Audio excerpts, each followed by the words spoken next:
What's up everybody, and thank you for joining me for another video. My name is Whack4863, but you can call me Whack. In today's video, I want to show you where you can get your hands on the Torch of Eternity, which is likely to be the first mask that you're going to come across.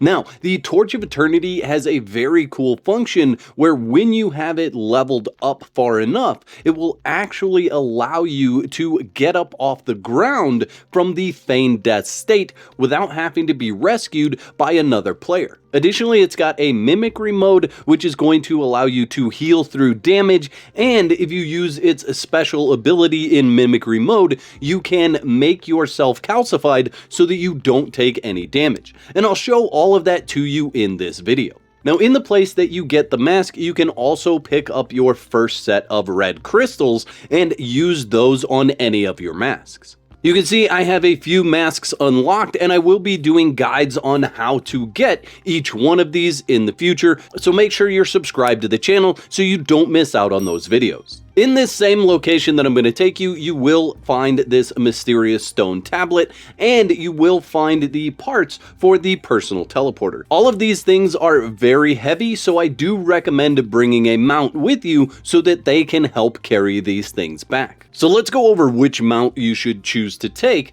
with you to this dungeon. So the llamas have the best carry weight. They are going to have very high carry weight, and that is going to make it so that you can bring the most amount of stuff back.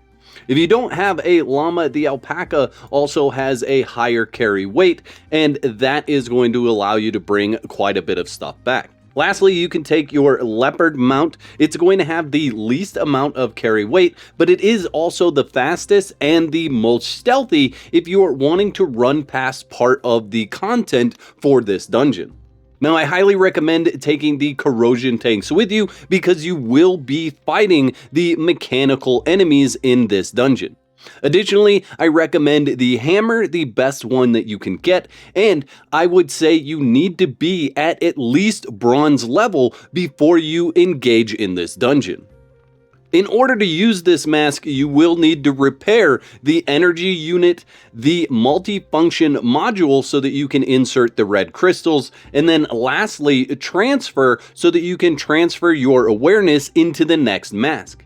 The transfer module and the multifunction module can only be repaired once you reach awareness level 25.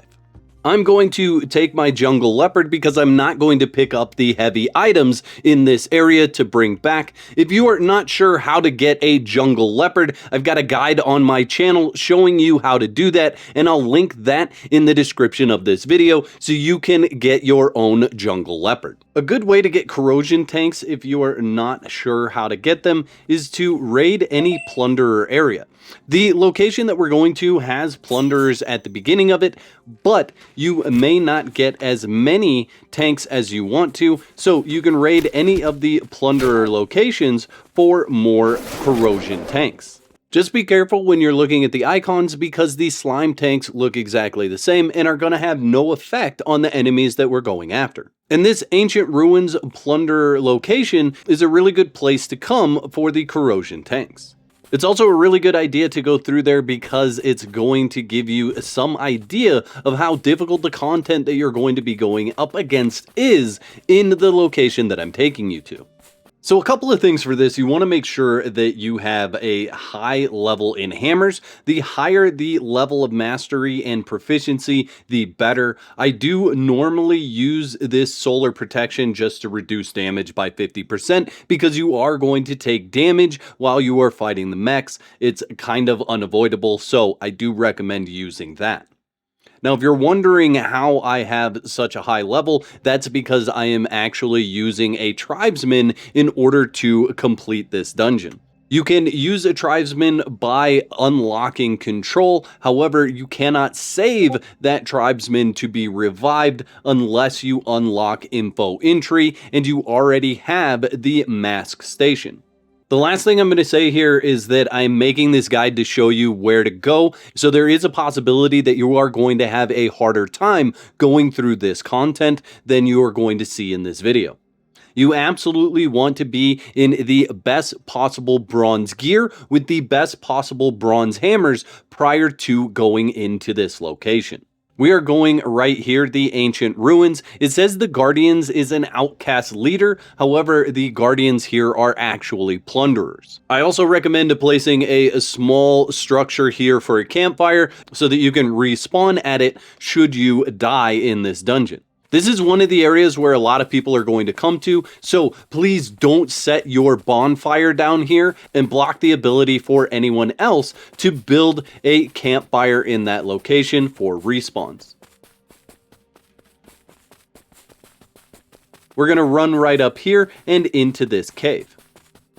Now this cave has a lot of coal in it, which is really good for fuel on your blast furnace once you get to iron, as well as using it to get mineral oil, which is going to give you really good durability kits. You can see the level of the plunderers in here is 24, so that's right around the area of your awareness being 25 when you should actually plan to come in here. And even at a high level, these guys, once they team up on you, can be rather difficult to deal with. So, like I said, plan on coming in here and having a decent fight. Definitely check the loot for more corrosion tanks as you're working your way through here, should you decide to kill all these enemies. Don't worry about picking up the slime tanks, they are not going to help you once you reach the dungeon. You're going to want to take a right and head down for continuing to the dungeon. If you take a left and head down, there is more coal, and there's actually a chest down here as well, which I'll show you real quick. The left-hand side is just a dead end, so you will end up running back to the other side. Here's a look at the loot that you can get in this area from the normal chests. The talc is really good to pick up because that will give you the better durability mods for your weapon. When you're looting these chests, you should take everything out of it, even if you don't want it, and drop what you don't want on the ground, because if you don't, the next person to come by is likely to find a half-looted chest. From this location, you have to run down, but you can see an open area there. That's actually a second way back out of the dungeon.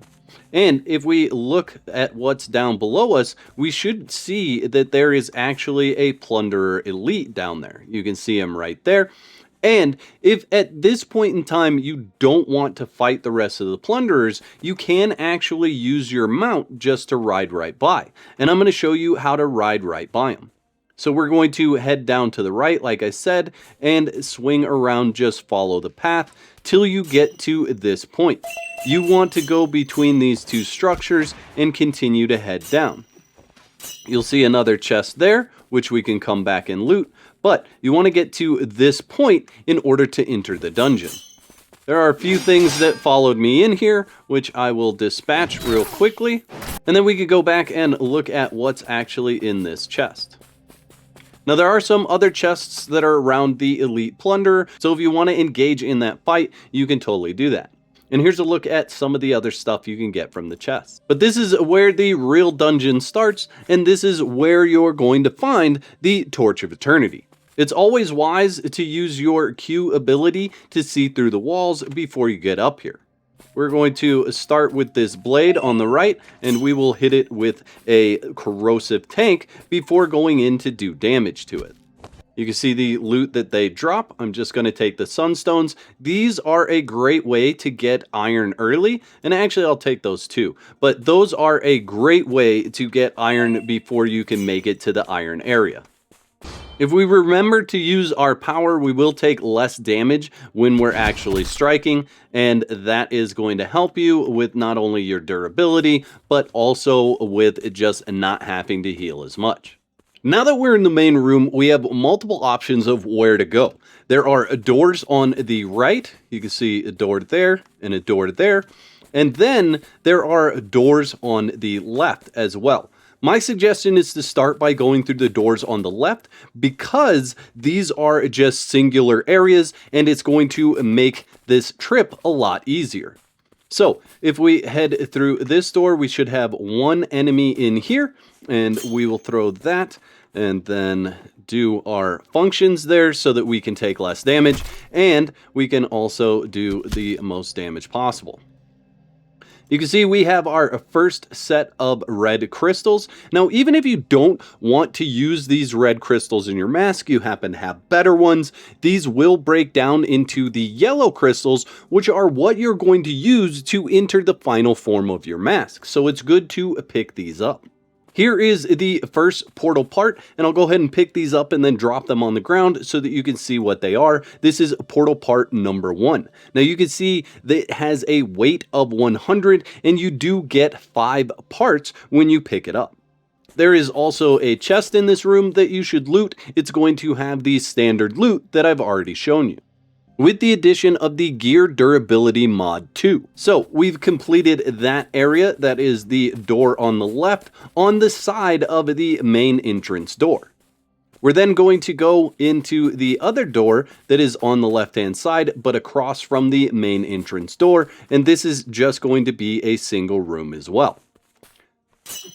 We'll throw that, get back to our hammer, and engage in our F so we take less damage. This guy's just going to shoot laser beams, and we're done with him.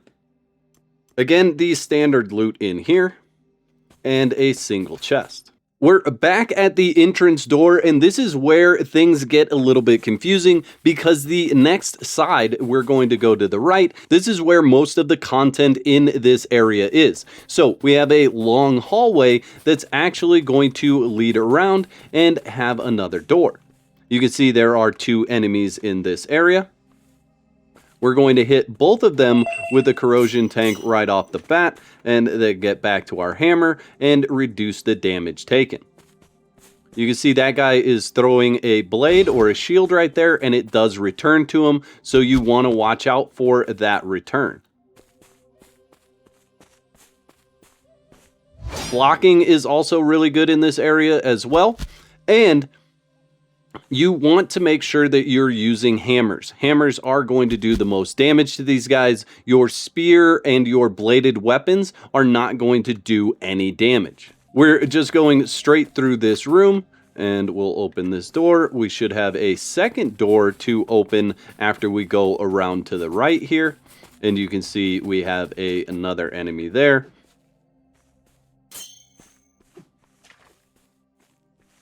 So this area has a number of doors in it. There's actually 4 doors around this area. We'll kill him, take his loot.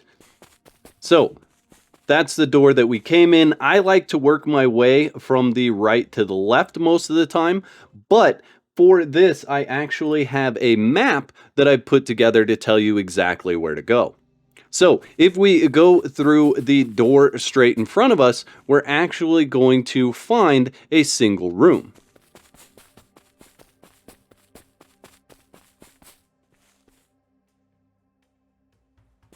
We'll hit this guy, switch back to our hammer, get our mode going, and then go in and kill him. So we have some energy modules here. These are actually used to repair mechanical weapons. The same with the arms module. Those are also used to repair the mechanical steel weapons. We'll grab the chest. There it is. And then the last thing in here is the lore. I've already read it. I'm not going to read it for you, but you can interact with that to read the lore. From the door that we came in, we're going to take a right and go through this door. And this should lead us down to another dead-end room. And we'll hit this guy. He says malfunctioning, so he's not actually going to attack. So we don't need to use our damage reduction. But we will throw the corrosion tank on him just for the purposes of getting through it faster. There's the loot from this chest. And then another portal part here, so we'll pick that up. And that is portal part number 3. Again, these have a very high weight. You can see that is 150. So again, from the door that we came in, we're then going to take a left, and this is going to lead us upstairs into the next area. This is where we're going to find the bosses and the last bits of this dungeon. So we'll open this door. You can see that is the area down below us. Now, if we go straight across, we're going to go to the boss room. So we want to go left first. We'll come across a couple of rooms. This direction actually leads us back to the beginning of this area, but there are some things to get down this way. We're going to leave the boss fight for last so that we can actually use the second way out. There is a mini boss to fight here, and you will want to make sure you are prepared for this battle.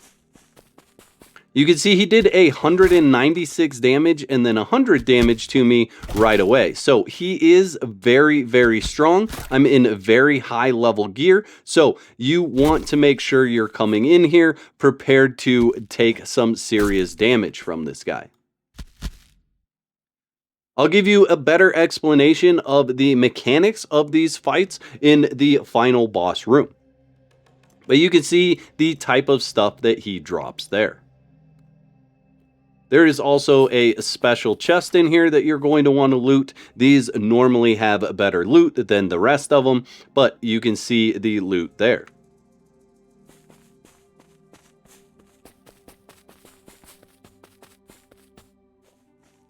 We can then open this door, large door in front of him, and head over here. This should lead us to the last portal part right here.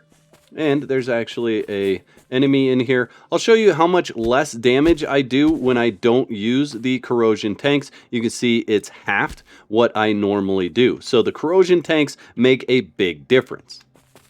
We will grab this chest, and then I'll pick up that last portal part just so you can see the information about it. So the last portal part is portal part 2, and it's 125 weight to carry all 5 of them. Continuing through this area, we should come across one more room, and we'll head downstairs. And I was wrong, this actually just leads us right back out to the beginning. You can see that's the door that we came in. We know that because we left our pet there. Now, at this point in time, I'm actually going to bring my mount with me because I'm going to use the other door to leave when I do, and I can unload a bunch of stuff onto his inventory, the things that I want to take back with me. We're going to go right back through the door that we just came through, and we'll have our mount with us as well because we don't need to mark the entrance anymore.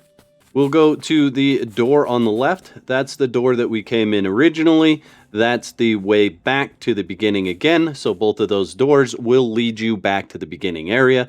We're going to go through this door, and we should have an end room. This is the room where you are actually going to find the mysterious table. That is the table that you use in order to switch masks. So definitely want to come in here. Otherwise, it's really pointless to pick up the mask. We'll wait till he's done attacking, and then we'll go in and do our damage. There we go. Take the loot off of him. Grab the chest. And then there are 2 sets that you have to pick up. So you have to pick up this part, and you have to pick up this part. You can see I'm overweight just by picking up the one. And there we go. We have both parts. And this gives you 5 individual parts. So it's best to drop or put on your mount whatever you can't carry. I'm going to drop it all because I already have it. But they are very heavy. You can see each one of the tables weighs 50. And then the upgrade part weighs 80. Now we're on to the boss battle. So we're just going to backtrack. And this is where you're going to get the mask. Again, just to reorient yourself in this room, that way and that way lead back to the beginning. That leads to a dead end, and this is going to lead to the boss.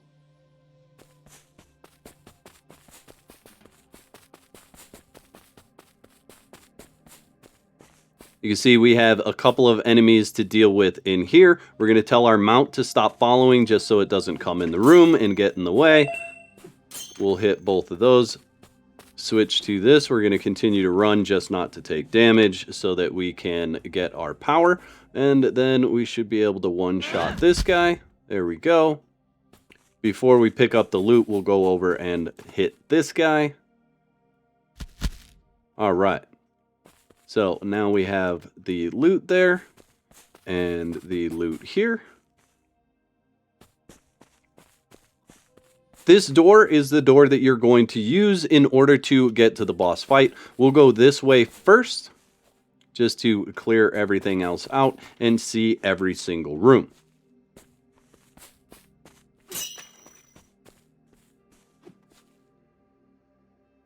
We'll wait for his attack to finish. He's spinning, so we can actually just run over here and done. Again, remember, I am highly overleveled for this dungeon, so your experience with these fights is going to be vastly different from mine if you are not at the same level that I am. So, now we've explored everything. We just have the boss to finish off here, so we'll head right in here, and you can see a level 25 Slayer X. We will hit him with that. And then I'm going to slow this fight down just a little bit. I'm also going to show you my mimicry mode so that you guys can see what it actually does. So when he actually hits me, you can see I am gaining health back. When he spins, depending on your stamina and your resilience, you can block through it and take a lot less damage. You can see he has a swipe attack that he uses with the big blade. You just want to stay away from that. If you're rolling out of there, you want to roll early.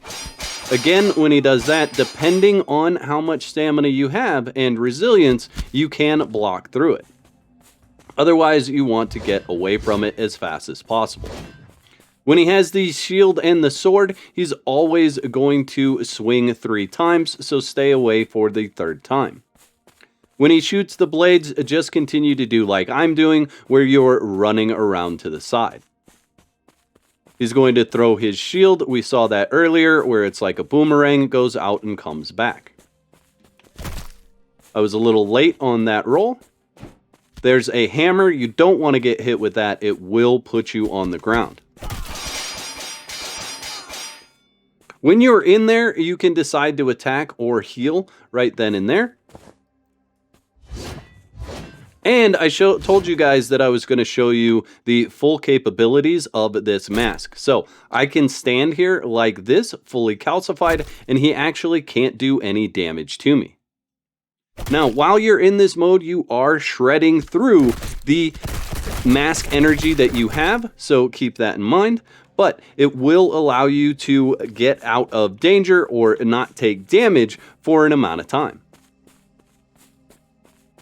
So now that you guys know the basics of this fight, you can basically come in here and wreck shop. There's another dual blade attack that he does, and that is going to apply a bunch of bleed.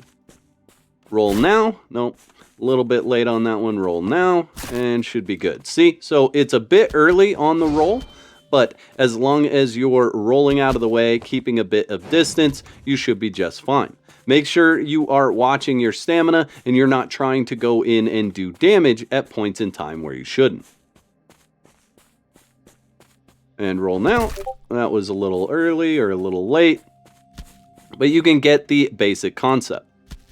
He also just pulled out a spear, and you'll just have to deal with the spear. I didn't think he was going to go into that mode. You can see we got a couple of the purple stones from him, so those are really good if you want concealment, and they're not always the same stones that he drops. So you can come in and farm different types of the red crystals to slot in your mask. Now that we're done with that, we can grab our mount, see if they can follow us. It's too far away, so we'll have to go back and get him, but we'll loot these 2 chests. Here's this one here. And then we'll loot the other one on the other side. And you can see we have one more door to go through. That's where we're actually going to get the mask. Let's run back and grab our mount real quick. And we can also exit the ultimate mimicry mode. And we'll head in here. You'll see a way to go to the right. That is the way to go out. You want to make sure you go in this door first, and interact with what's in here. So we have a chest here. Again, with the basic loot. And then this is actually a chest as well. And that is where you're going to get your mask parts. So that is the Torch of Eternity and then the modules that you need to craft it. There are also some Weapon Durability 3 mods in here most of the time, and some of the standard other loot. Once you have all that, you can choose to run back through the dungeon and go out the way we came in, or you can take the shortcut way out, which is this way. And this is the room or the area that I told you to look at earlier on in the video. You can see where we're at. Right over there is where we were standing when I told you to check out this area. However, it is a pretty decent drop to fall off of here, and I personally don't like coming out this way.